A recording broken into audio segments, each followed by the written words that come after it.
buddy Matt Brown here, and I bet you thought I forgot about our old friend Nirvana, but we're going to do Scentless Apprentice in this one, so we've got just a radio-friendly unit shifter after this one, and then we'll be done with the whole album. So this one, we are tuned down a half step, and then we're going to also do drop D on top of that, so your low string, C sharp, some people call this drop C sharp tuning, whatever. Alright, so that's what we're doing. Tuning wise, I'm not even going to tell you or bother to talk about key because it's kind of all over the place with this one. Alright, so the main riff, what I was just playing, the opening thing, really simple. We're at first we're going to do 4/16 notes on the open high 2 strings. Then what we're going to do is we're going to keep the second string open and we're going to do this. So kind of a 16th, 8th, 16th type figure. Then we're going to do all 4/16 notes with the second fret. Second string is still open. And then what we're going to do is play the third fret with the open second string and then slide basically on the first string somewhere around to about the 19th fret. So you're getting the sound of that high B note octave kind of with the open string, B string. At tempo we'd have this.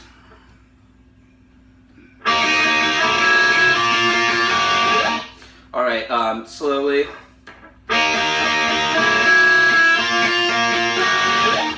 Alright, pretty simple. The next riff that we have is just 2 power chords. Starts with the F sharp power chord. So this part is firmly in the key of F sharp minor.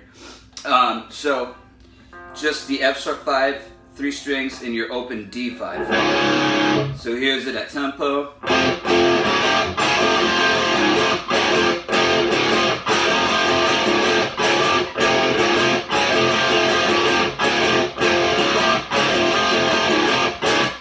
Alright, so slowly.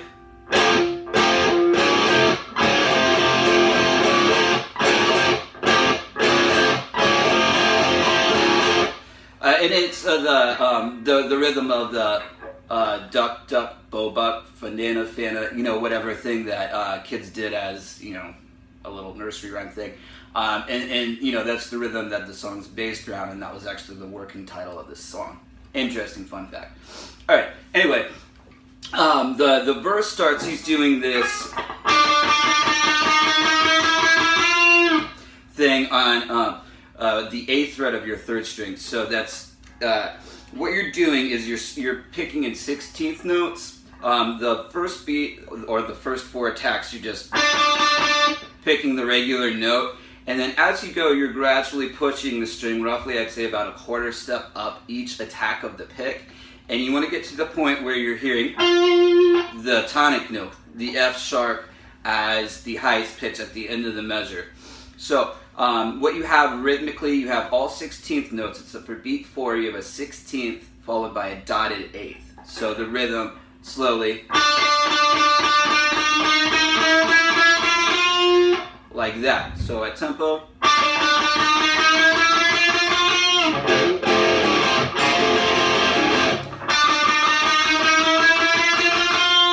that type of thing. No, the riff that he plays after, it's the, you know, what he does though at the end of the very end of the riff is you might have, I'll just play the full measure. So you might have 2 strummed 16th notes. You might have normally what you have. Most of the time though, he's going to be strumming both those 16th notes though at the end of the measure on the open chord. Sometimes palm muted, sometimes not. So anyways, what you're going to get for the verse is something like this.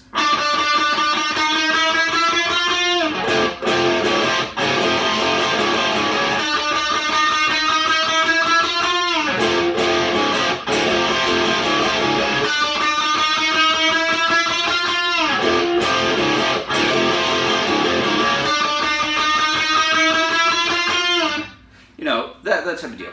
Alright, so let's check out the little interlude thing that connects us to the chorus part.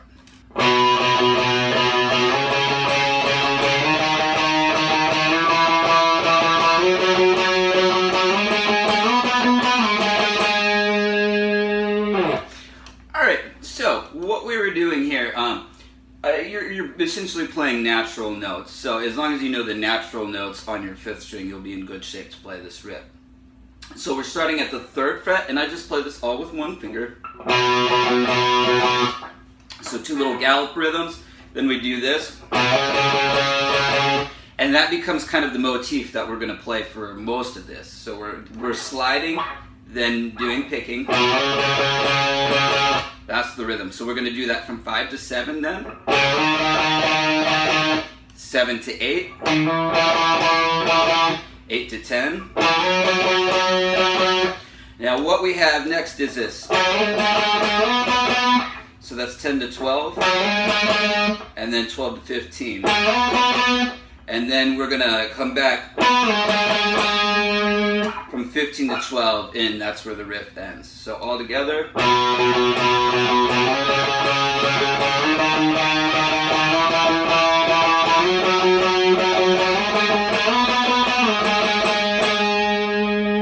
You just as a little bit of vibrato during the snare roll there that leads back into the riff.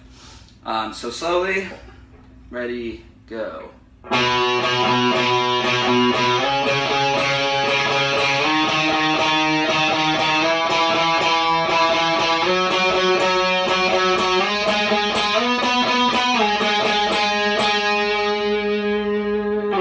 Alright, so the only part left to talk about is the solo, and the solo is kind of like a lot of the other solos, and specifically I'm thinking of Milk It. Scales pretty much go out the window, so no particular scale is being played, he's just making noise, but though there's kind of a method to the madness here, in that when he's got kind of planned out roughly what he's going to do. So at the beginning doing some low bends on basically both guitar parts, and doing this kind of gradual low bend, like ooh, kind of a sound, with each bend that he does. Then at the end, he takes both guitar parts up pretty high for a climax in the last 2 bars. So those are the 2 things that you want to do. Also, you obviously have to play in time, but other than that, really you can pick any notes are going to work here, because it's just noise that we're playing. So I'm going to throw on a backing track, and we'll get after the solo.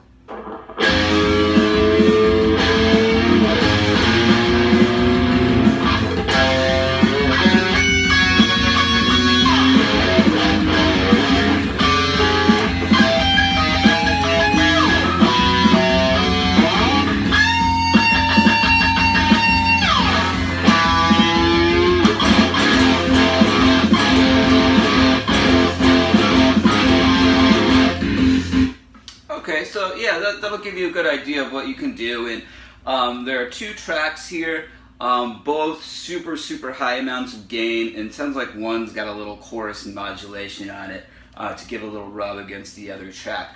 But they're both kind of doing the same thing, doing some bends. The first one, or the guitar tracks, I believe it's to the left, it's doing like higher bends, while the other one's doing lower bends. So having them be in slightly different ranges, if you're gonna do this between 2 guitarists or something like that, to start with, is a good idea, so it doesn't sound like you're playing the exact same thing. So just kind of coordinate it like that, and just make it messy, and just kind of vibe with the song. So the song ends with the chorus riff. The end chorus is a little bit longer than the others, and then you just end with an F sharp power chord to close up the song. So that does it for Scentless Apprentice. Like I said, I've got radio friendly unit shifter coming still, and some stuff from Incesticide, some more rare covers. But yeah, I'm gonna be kind of sprinkling in the Nirvana as I go through some of the other albums I'm working on, like Melancholy and One Hot Minute. Still have Metallica's Black Album and Soundgarden's Super Unknown. Also Jane's Addiction's Ritual album to finish up too. Alright, so stick around guys, I'm Matt Brown. Please subscribe and email me if you would like the tabs. I did not transcribe the solo to this one though, as a disclaimer. So, alright, thanks a lot for watching, and I'll see you guys around.